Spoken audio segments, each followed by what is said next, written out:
Olá, que a graça e a paz do nosso Senhor Jesus Cristo esteja sobre a sua vida, sobre a sua casa, sobre a sua família. Hoje vamos iniciar o nosso quinto e último vídeo falando da série Jesus fez a vontade do Pai. E hoje o tema do vídeo de hoje é Jesus fez a vontade do Pai. E você? Está fazendo a vontade do Pai? Está disposto a fazer a vontade do Pai? Vamos ler aqui juntos 1 Pedro, capítulo 4, versículo 2. 1 Pedro, capítulo 4, versículo 2. Para que no tempo que vos resta na carne, não vivais mais segundo a concupiscências dos homens, mas segundo a vontade de Deus. Jesus anunciou e fez a vontade do Pai. Ele nos instruiu também a fazer a vontade do Pai o tempo todo. E nesse versículo nós vemos com clareza que para viver a vontade de Deus, precisamos deixar o que satisfaz a carne. Por quê? Vamos lá, por quê? Deus não é homem, amém? Deus não é carne, Deus é espírito. Então, para que eu faça a vontade do Pai, eu preciso deixar que a carne saia do controle e que entre o Espírito dele sobre a minha vida a controlar a minha carne, amém? Então, quem vai governar a minha carne é o Espírito dele, o Espírito de Deus, e não a minha carne que vai andar por si mesma. Aqui, Pedro, ele anuncia isso. Não viva mais segundo os desejos do homem, os desejos da carne, os desejos humanos, mas viva segundo a vontade de Deus. Amém? Viva segundo a vontade do Pai. É necessário que eu abra mão dos desejos da carne. Por quê? Porque Deus não é carne, Deus é espírito. E eu preciso que o Espírito dele venha sobre mim e governe a minha carne. Amém? Vamos lá, vamos continuar. Não sai correndo, não. Eu sei que é forte, porque hoje nós vivemos um tempo onde as pessoas não falam muito disso, né? Nós vivemos um tempo onde nós estamos vivendo um outro tipo de evangelho, principalmente aqui no Brasil, né? Mas o Senhor, ele está nos alertando. E aqui em Isaías 55:8 fala o seguinte. Isaías 55:8 diz: porque os meus pensamentos não são os vossos pensamentos, nem os vossos caminhos os meus caminhos, diz o Senhor. Então o pensamento de Deus não é um pensamento humano. Então por que é difícil eu ter um entendimento do que é a vontade de Deus para a minha vida? Porque eu fico pensando como homem, amém? Eu ponho limites, eu ponho o meu desejo natural da carne. Então eu procuro pensar conforme o que eu vivo aqui, com os meus olhos físicos, né? O que eu enxergo. Então eu tô vendo dessa maneira. Então, para mim é difícil compreender a vontade de Deus para minha vida, porque eu tô analisando de forma natural, de forma carnal, de forma humana. E aqui nesse versículo que Isaías fala, ele tá falando, o pensamento de Deus que é espírito não é igual ao seu pensamento que é homem, carne, humano, limitado. Amém? Então, para que eu possa viver a vontade dele, eu preciso saber o que ele pensa a respeito de mim. Eu preciso saber o que ele pensa a respeito de mim. E como é que eu vou saber o que ele pensa a respeito de mim? Eu preciso me relacionar com ele. Eu preciso ter intimidade com ele, para que eu entenda o que ele pensa de mim. E como que eu vou ter intimidade com ele, relacionamento com ele, se ele é espírito e eu estou na carne? Eu preciso mortificar a minha carne e o Espírito dele vir sobre mim, para que o meu espírito se relacione com Deus, que é Espírito. Amém? Amém? Vamos prosseguir. Aqui em Eclesiastes 8:17. Eclesiastes 8:17. Então vi toda a obra de Deus.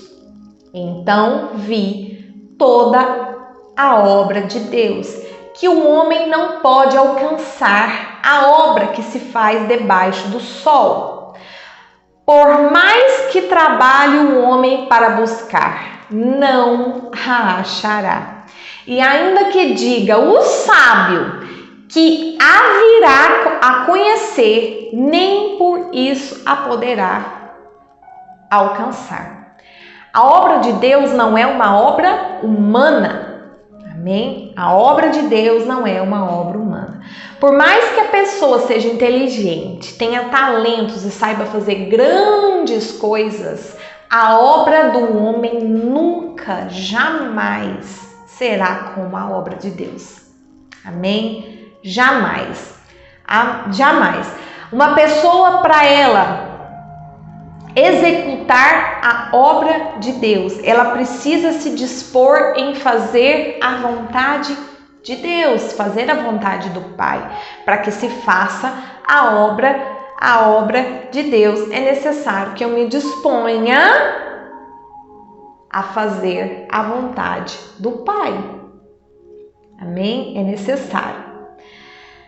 necessário. Aqui nós vamos ver também.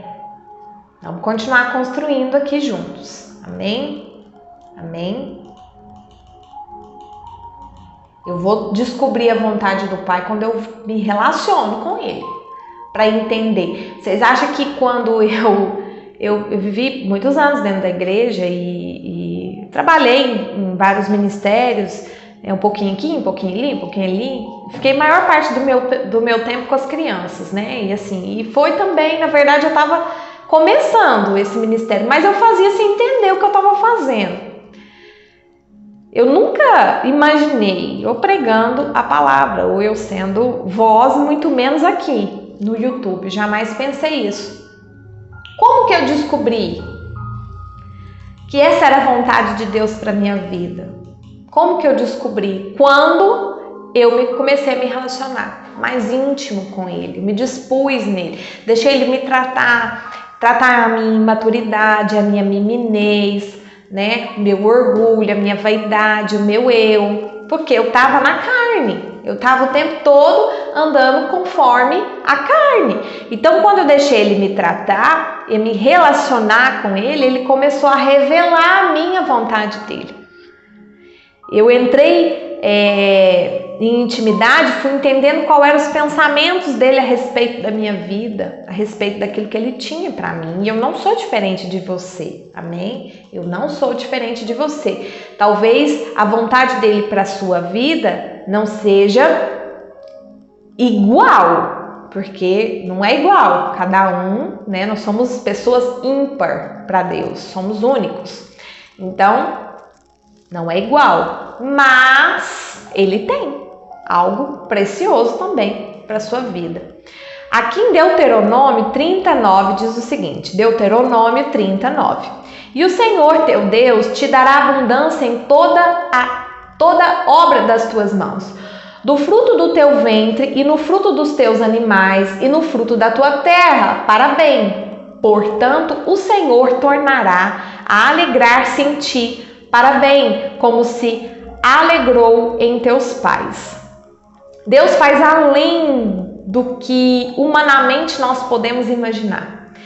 Ele abençoa nossas mãos quando nós fazemos a vontade dele. É incrível. Quando nós adentramos dentro do propósito dele, daquilo que é a vontade dele, ele abençoa nossas mãos. E aqui em Deuteronômio declara isso.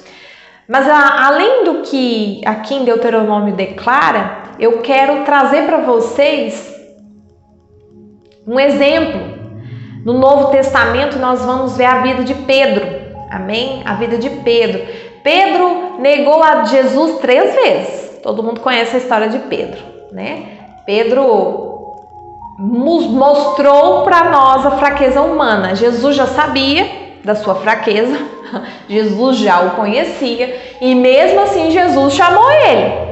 Para quê? Para edificar a igreja, para continuar o ministério, para continuar fazendo a obra dele. Jesus, mesmo conhecendo a fraqueza de Pedro, chamou ele. Então, nós vemos lá no Novo Testamento que Pedro, ele negou Jesus 3 vezes, mostrando a fraqueza humana, mas mesmo assim, Deus o capacitou, amém? Jesus o capacitou para fazer a obra dele. Jesus o capacitou e era tão violento aquilo que Deus derramou sobre Pedro, o poder de Deus que estava sobre a vida do Pedro, que a sombra de Pedro curava os enfermos.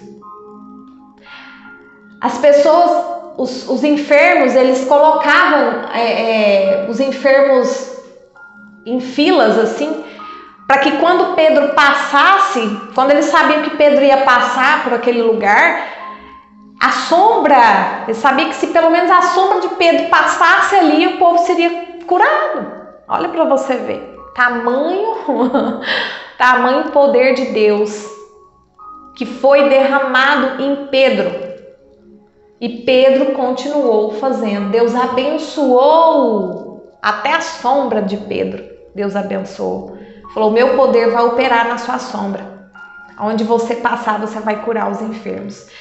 E isso tá, essa comprovação bíblica tá lá, se você quiser abrir, eu não trouxe aqui, mas para você depois ler, tá lá em Atos 5,15. Atos 5,15, que fala que a sombra de Pedro curava os enfermos. E então, quando nós entramos, mesmo nós sendo fraco, Pedro mostrou a fraqueza e depois adentrou no centro da vontade de Deus, né, sendo pescadores de homens. Quando Jesus chamou ele lá atrás para andar com ele, sendo discípulo, antes dele se tornar apóstolo, Jesus falou assim, Pedro, larga a rede aí, larga tudo, você hoje vai, a partir de hoje, seja pescadores de homens. Jesus chamou ele dessa forma. E ele foi seguir Jesus sem meio que muito entender o que ele ia fazer. Foi vendo, foi aprendendo, depois veio, mostrou sua fraqueza, amém? Depois, Jesus veio tratar com ele. Pedro, tu me amas? Falou de novo, Pedro, tu me amas? Aí falou de novo, Pedro, tu me amas? Então assim, ele foi tratado por Jesus para continuar a trajetória fazendo a obra de Deus.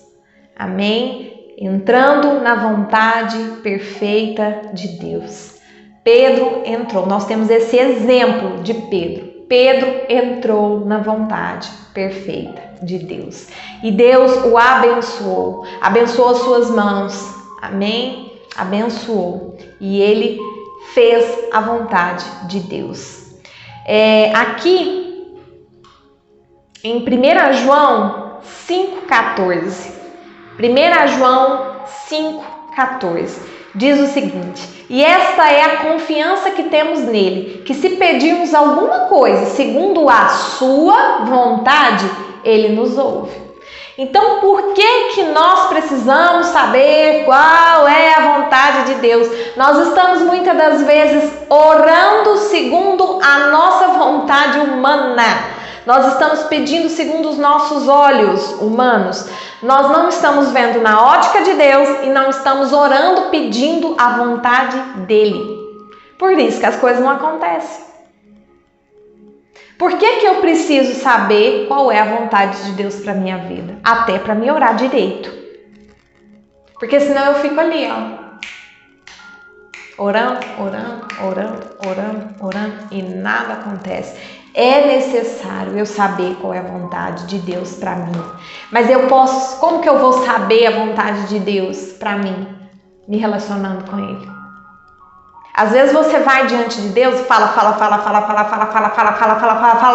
e não ouve. Eu vou trazer hoje um entendimento, um ensinamento. Aí você fala assim, mas é fácil para você falar. Não, você acha que eu escutei a voz de Deus e já fui atendi e falei, nossa, essa é a voz de Deus. Não, tive muitas dúvidas, tive muitos conflitos, não conseguia discernir o que era humano, o que era da alma, o que era de Deus, por muitas vezes. Mas eu tenho aprendido e eu quero trazer para vocês isso. Ore. E depois que você orar, deixa ali um fundinho musical. Vai orar, põe um fundinho musical de um louvor. Depois que você orar, para. Ouve aquele sonzinho. E vê o que Deus ele vai te falar. Ele pode te falar dentro de você, uma voz que fala dentro de você, e ele pode te falar na palavra dele, na Bíblia, amém? Te respondendo ali, você vai ver um versículo, vai ver um capítulo ali, vai te atinar e falar, aqui, essa é a vontade de Deus, entendi, essa é a vontade. Então eu preciso me dispor para ouvi-lo também, para entender qual é a vontade dele. Jesus, ele fez a vontade do Pai, amém? Fez a vontade do Pai, nos veste de salvação, trouxe vida para nós, nos ensinou e nos deu exemplo de fazermos a vontade do Pai, amém? Vamos orar, vamos finalizar essa série declarando que nós, como filhos dele, vamos fazer a vontade dele aqui na terra, amém? Pai, Deus Todo-Poderoso, nós te damos honra, glória e graças. Senhor, nós te agradecemos porque o Senhor é bom e a tua misericórdia, ela dura para sempre. Pai, bendito seja o teu nome, louvado seja o teu nome. Nós nos entregamos a ti, nós entregamos tudo a ti, nós nos rendemos aos seus pés, Pai. Nós te pedimos, vem lavar os nossos corações, porque dos corações procede todas as coisas. Vem nos encher de desejo, de fome, de vontade de fazer a tua vontade, Pai. Vem, Senhor amado, querido, toma as nossas vidas para ti, Senhor. Pai, nós te pedimos, Senhor, coloca em nós o desejo de nos relacionar com o Senhor, Pai. Coloca em nós o desejo, Senhor, de te ouvir, Pai, de compreender, de orar a tua vontade que é boa, perfeita e agradável. Senhor, vem encher os nossos corações, Pai. Vem nos fortalecer, nós te pedimos, Papai. Nós sabemos que o Senhor nos ama, Senhor, e que a tua misericórdia nos alcança todos os dias, Pai. Nós queremos render louvores, render graças, Senhor, a ti, Pai. Bendito é o teu nome, louvado seja o teu nome, Senhor. Vem calçar os nossos pés com as sandálias do teu evangelho. Vem nos vestir, Senhor, com as tuas vestes de salvação, Pai. Vem abrir os nossos olhos e os nossos ouvidos, Papai. Tudo aquilo que cega o nosso entendimento, eu declaro agora, em nome de Jesus, que caia por terra e que nosso entendimento venha a ser aberto para que a gente saiba qual é a boa, perfeita e agradável vontade do Senhor para cada um de nós. Em nome de Jesus, bendito é o teu nome, louvado é o teu nome. Aleluia, amém. Que Deus te abençoe, que Deus te fortaleça, que você tenha um final de semana, uma semana abençoada. Domingo nós começamos uma nova série. Essa série vai falar sobre direção, amém? O Senhor já me deu a série, eu já comecei ela e estou entrando na dimensão do Espírito para trazer para vocês uma mensagem fortalecida por Ele, amém? Edificada por Ele. E eu peço para que você curta, para que você compartilhe, para que você comente aqui nos vídeos. Quando você comenta, o YouTube ele entende que pode impulsionar o vídeo para outras pessoas. E eu peço que você seja um colaborador dessa obra. Que Deus te abençoe e até o nosso próximo vídeo.